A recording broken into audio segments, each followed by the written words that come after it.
कि अमृत उत्पन्न हुआ। तो अमृत उत्पन्न होने के बाद से देवता और दानव दोनों लड़ने लगे कि हमें अमृत पीना है, हमें अमरत्व का वरदान चाहिए। तो भगवान विष्णु ने मोहिनी रूप धारण करके अमृत का वितरण करने के लिए वो किया।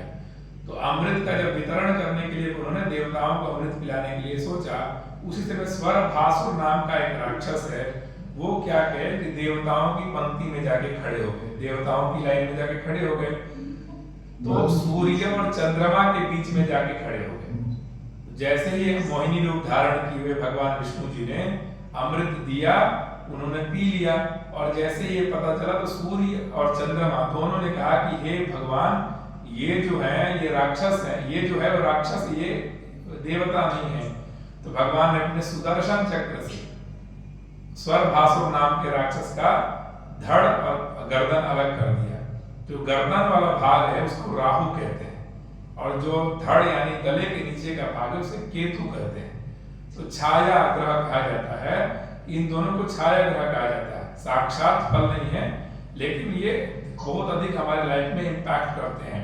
और कहा जाता है कि उसी आपको उनके गर्दन से जो ब्लड यानी जो रक्त गिरा, उसी से गार्लिक और ऑनियन, लहसुन और प्याज की उत्पत्ति हो गई, जमीन पे गिर के वहीं से उत्पत्ति होगा। कहा जाता है कि इसको राक्षस के मुख से गिरने के कारण से वो हमें नहीं खाना है, क्योंकि उसमें तामसिक गुण है। लहसुन प्याज में राक्षस के मुख से गिरा है, लेकिन वो अमृत का रूप ही है। लहसुन प्याज भी अमृत का रूप है, तो इसीलिए वो हमारे वैद्य लोग, डॉक्टर्स लोग हैं, वो बोलते हैं कि खाना चाहिए। तो इसलिए औषधि के रूप में खा सकते हैं, लेकिन हम पूजा पाठ करते हैं या सात्विक हैं, तो हमें नहीं खाना चाहिए। तो इसी कारण से जो राहु केतु है, राहु जो है वो ग्रसता है किसको? सूर्य भगवान को। तो सूर्य ग्रहण जो लगता है, इसी कारण से कि अमृत पी रहे थे तो बता दिए। और चंद्र ग्रहण लगता है तो दोनों सूर्य और चंद्रमा को ग्रहण लगाते हैं। यही कारण जो ग्रहण लगता है ना, आप लोगों के मन में जिज्ञासा ग्रहण कैसे लगता है, तो जो शास्त्रीय कारण है वो यही कारण है कि ये दोनों राक्षसों को, इन सूर्य और चंद्रमा दोनों, यही लोगों ने बताया था। यदि और ग्रह बताते तो उनको भी ग्रहण लगता, लेकिन केवल सूर्य और चंद्रमा ही बताया, इसलिए ऐसा हमने कहा। तो सूर्य के बारे में हम जानते हैं, सूर्य को क्या कहता है? राजा कहा जाता है।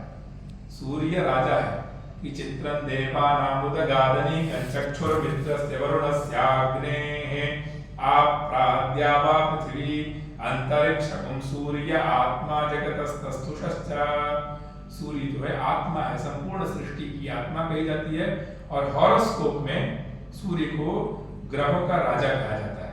हम ये जो क्लास इसको दो तरह से समझते हैं, एक तो हम पूजा पाठ की पद्धति से ही समझ रहे हैं, और एक हॉरोस्कोप को भी समझ रहे हैं कि हमारे कुंडली में उसका क्या इम्पैक्ट होता है। मैं दोनों तरफ आपको बताने का प्रयास करूंगा कि ताकि आपको एक तो जनरल है कि हम नवग्रह पूजा करेंगे तो कैसे करेंगे, और एक है कि हॉरोस्कोप में क्या इम्पैक्ट करता है। तो सूर्य अगर हमारी कुंडली में अच्छा है तो हम प्रशासनिक से एडमिनिस्ट्रेशन में जाते हैं, अच्छी नौकरी मिलती है, अच्छा जॉब मिलता है।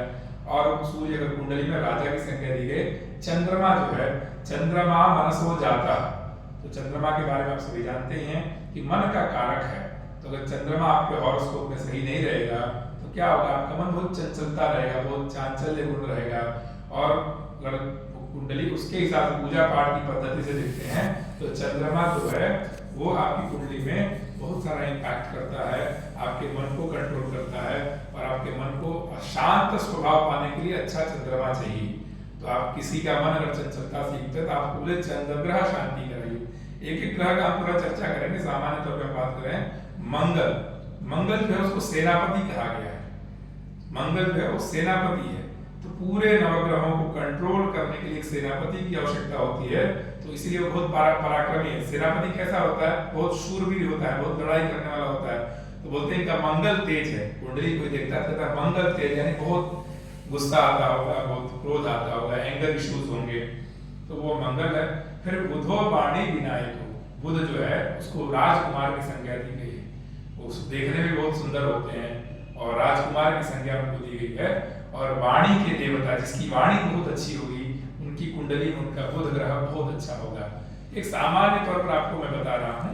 फिर गुरु जो है बहुत बड़ी भूमिका निभाते हैं। कहा जाता है यस्य केंद्रे बृहस्पति, जिसकी कुंडली में केंद्र यानी 1, 5, 9, 10 इन सब स्थानों पे अगर आता है तो क्या कहता है कि वो संपूर्ण फल देता है। जिसको जो कामना रहता है वो फल हमको हमारे गुरु भगवान देते हैं और हमें अच्छी पढ़ाई देते हैं, धर्म के मार्ग में ले जाते हैं, अच्छा राजा बनाते हैं।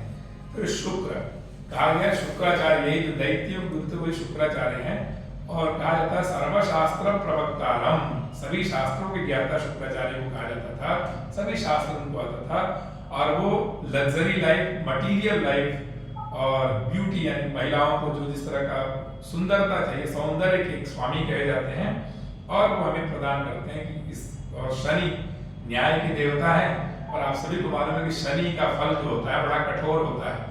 तो बहुत शनि जो है हमारे लाइफ में बहुत इम्पैक्ट करते हैं, हेल्थ इश्यूज भी देते हैं और कभी कभी राजा से रंक बनाते हैं और रंक से राजा बनाते हैं। तो शनि का अपना फल है। और फिर राहु और केतु जिसकी चर्चा पे, राहु जो होता है मस्तिष्क का बहुत परिवर्तन करते हैं, बहुत कंफ्यूजन लोगों के जीवन में पैदा कर देते हैं, बहुत इरिटेशन होता है और लाइफ में रास्ता नहीं मिलता है। लेकिन अनएथिकल काम करते हैं तो बहुत आगे बढ़ जाते हैं। तो एथिक्स नहीं होता है, अनैतिक चीजों में बहुत आगे बढ़ाते हैं। और केतु राहु की तरह ही फल देते हैं लेकिन वैराग्य और मोक्ष की तरफ ले जाते हैं। एक एक चर्चाएं हम करेंगे जब आगे की क्लास को हम समझेंगे कि ये सब क्या क्या करने वाले हैं, क्या क्या फल देने वाले हैं।